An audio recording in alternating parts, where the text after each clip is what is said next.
안녕하세요. 김미정입니다. 여러분의 집에 대한 모든 고민을 해결해 드립니다. 오늘 날아온 고민은 과연 무엇일지 한번 확인해 볼까요? 학교에 다니는 자녀가 있으신 분들이라면 모두가 공감할 만한 주제가 아닐까 싶습니다. 어떻게 해야 방을 아이가 공부하기에 적합한 환경으로 만들어줄 수 있을지 고민하시는 분들 참 많으실 것 같은데요. 아이에게도 공간 분리가 필요한 이유부터 인테리어 꿀팁 그리고 가구 배치까지 질문해주신 내용에 대해서 저희 해링턴이 하나도 빠짐없이 꼼꼼하게 답변해 드리도록 하겠습니다. 바로 시작해 볼까요? 네, 대답부터 드리자면 답은 예스입니다. 공부방 분리는 도대체 왜 필요한 걸까요? 침대와 책상을 놓으면 방 하나로 공부 공간과 휴식 공간이 확보되어 아이 방 인테리어를 효율적으로 할 수 있다라고 생각하신 분들 많으실 것 같습니다. 하지만 땡! 사실 이런 환경은 공부하기에는 적합하지 않습니다. 우리 코로나로 재택근무를 하게 되었을 때를 한번 떠올려 볼까요? 많은 성인들도 재택을 하면서 휴식 공간과 작업 공간을 분리하며 일과 휴식의 경계선을 만들기 위해 노력했는데요. 그런데 이것은 아이들에게도 똑같이 적용되는 이야기입니다. 아이들도 어른들처럼 공부 시간과 휴식 시간을 분리할 수 있어야 합니다. 따라서 공부할 때에는 다른 방해 요소 없이 공부에만 집중할 수 있도록, 그리고 쉴 때는 아무 스트레스 없이 푹 쉴 수 있도록 공부방과 침대방을 꼭 따로 분리해 주세요. 기본적으로 거실, 주방과 가능한 멀리 떨어진 곳이 좋겠죠? 거실에서 나는 TV 소리, 부엌에서 나는 맛있는 냄새 등이 집중력을 흐트러뜨리기 때문입니다. 또 햇빛이 잘 드는 남쪽보다는 서늘한 북쪽 방이 공부방으로 사용하기 가장 좋다고 합니다. 그 이유는요, 햇빛이 가장 적게 드는 북쪽 방은 맑고 시원해서 심리적인 안정감을 높여주는 반면 햇빛이 너무 잘 드는 남쪽 방은 실내 온도가 높아서 공부에 집중이 안 되는 문제가 발생할 수 있기 때문입니다. 효성 해링턴 플레이스에는 방마다 창이 있기 때문에 아이들이 공부를 하다 환기를 하기에도 참 좋고요. 탁 트인 외부 환경이 보이기 때문에 공부를 하다가 창밖을 보며 리프레시를 하기에도 정말 좋은 구조를 가지고 있습니다. 네, 아이 공부방 위치를 정했으면 이제 가장 핵심인 내부 인테리어 살펴봐야겠죠? 이렇게 방의 전체적인 분위기를 조성해 주었다면 다음은 가구를 놓을 차례입니다.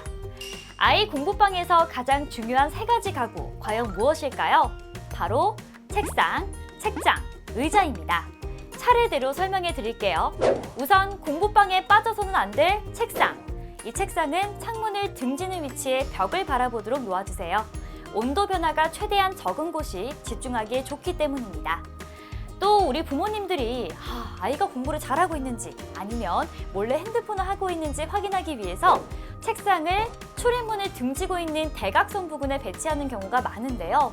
이는 아이에게 답답하고 불안한 느낌을 주어 오히려 집중력이 떨어지게 하는 요인 중 하나라고 합니다. 가장 베스트는 방문을 열었을 때 자녀의 옆모습이 보이도록 책상을 배치하는 것이라는 점 꼭 기억해 두세요. 다음으로는 책장에 대해 설명해 드리겠습니다. 책장은 공부를 할 때 꼭 필요한 것이지만 알록달록한 책이나 소품들이 배치되어 있다면 집중력이 흐트러질 수 있습니다. 따라서 책장은 가까이에 있으면서도 시선을 많이 주지는 않는 것이 좋은데요. 우리 아이가 오른손잡이라면 시선이 상대적으로 덜 닿는 책상의 오른편에 책장을 놓아주시는 것이 좋고, 왼손잡이라면 반대로 왼편에 배치해 주시는 것이 좋습니다. 집중력이 분산되는 것을 막아주면서도 손이 닿는 곳에 있어 문제집을 교체하기에도 편리한 위치이니까요. 이 점도 참고해 주세요. 마지막으로 공부방 의자는 어떤 것을 선택하는 것이 좋을까요? 많은 부모님들이 아이가 장시간 동안 앉아있더라도 편안하게 있을 수 있도록 바퀴가 달린 회전형의 쿠션감 좋은 의자를 선택하실 텐데요. 하지만 이런 의자는 공부 집중력에는 그다지 도움되지 않습니다. 바퀴가 달린 회전 의자는 아이의 작은 움직임에도 위치를 이동시켜 집중력을 유지하는 데 방해가 되니까요. 고정형 의자로 교체해 주시기 바랍니다. 작은 팁을 드리자면 아이들이 오랜 시간 동안 같은 자세로 앉아있을 경우 척추와 관절에 무리가 갈 수 있습니다. 이런 경우에는 자세 교정을 도와주는 기능성 의자나 책상을 추천해 드립니다. 가구 이외에도 전체적으로 공부 환경을 조성하는 것도 매우 중요합니다. 우선 벽지는 눈의 피로를 줄여주는 연녹색이나 연분홍, 연하늘 등의 차분하고 안정적인 파스텔 톤이 좋습니다. 또한 집중에 방해가 되지 않고 시각적으로 안정감을 줄 수 있도록 군더더기 없이 단순한 패턴을 선택하는 것이 좋은데요. 효성 해링턴 플레이스의 기본 벽지는 따뜻한 느낌이 드는 베이지 톤의 벽지를 사용하고 있습니다. 아이들을 위해서 다른 색의 벽지로 인테리어를 할 수도 있지만 있는 그대로의 벽지를 활용해도 충분히 공부 환경을 조성할 수 있습니다. 조명은 집중력에 가장 직접적인 영향을 주는 환경 요소인데요. 이때 눈에 피로를 주지 않는 조명을 사용하는 것이 중요합니다. 블루라이트를 차단한 따뜻한 색상의 조명이 가장 적합하다고 하는데요. 게다가 블루라이트를 차단하는 것은 아이들의 수면 질에도 좋다고 하니까 이게 바로 일석이조가 아닐까 싶습니다. 방의 전체적인 조명은 물론이고 책상에 스탠드를 설치함으로써 책의 그림자가 지는 것을 막아주면 더더욱 좋습니다. 자, 그럼 지금까지 답변해드린 내용들을 바탕으로 예시를 한번 들어볼까요? 여기는 청량리역 해링턴 플레이스인데요. 이곳에서 만약 아이 공부방을 꾸며준다면 어느 방이 가장 적합할 것 같으신가요? 바로 3번입니다. 침실 1은 안방이고 침실 2는 주방과 너무 가깝기 때문에 적합하지 않은데요.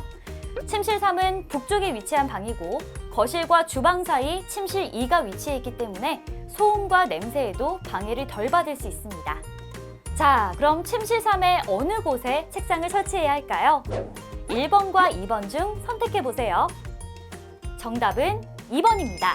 1번처럼 창문을 바라보는 위치에서는 가급적 책상을 놓지 않는 것이 좋은데요. 2번은 문이 창문을 등지고 있는 위치에다가 출입문이 옆으로 보여지기 때문에 딱 적절한 곳이 되겠네요. 이렇게 그림으로 보니 한층 더 이해하기 쉬우시죠?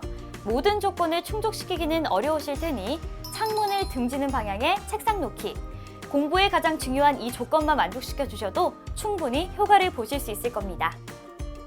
자, 그런데 말이죠. 이 영상을 보고 계시는 분들 중에서 저희 집은 공부방을 따로 분리해줄 여건이 되지 않아요 라고 걱정하시는 분들도 많으실 텐데요. 전혀 문제 없습니다. 같은 방 안에서도 공부 공간과 침대 공간을 충분히 분리시켜줄 수 있는데요. 침대와 책상 사이에 책장을 놓아 책상에 앉았을 때 침대가 보이지 않도록 해주면 하나의 방이지만 분리된 두 개의 공간으로 인식하게 됩니다.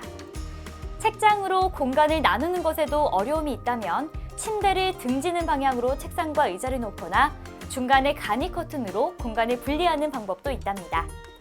공부를 할 때 눈앞에 침대가 보이지 않는 것만으로도 큰 도움이 될 수 있습니다.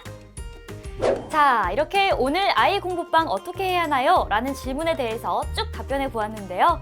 도움이 많이 되셨나요? 코로나로 인해 외부보다 방에서 공부하는 시간이 길어진 만큼 우리 아이들이 더 효율적으로 집중하여 공부할 수 있는 환경을 만들어주세요. 작은 변화가 큰 효과를 만들어낼 수 있습니다. 그리고 마지막으로 아주 소소한 팁을 하나 더 드리자면요.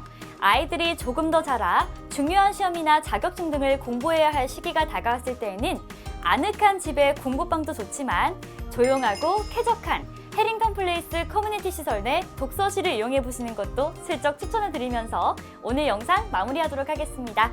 감사합니다.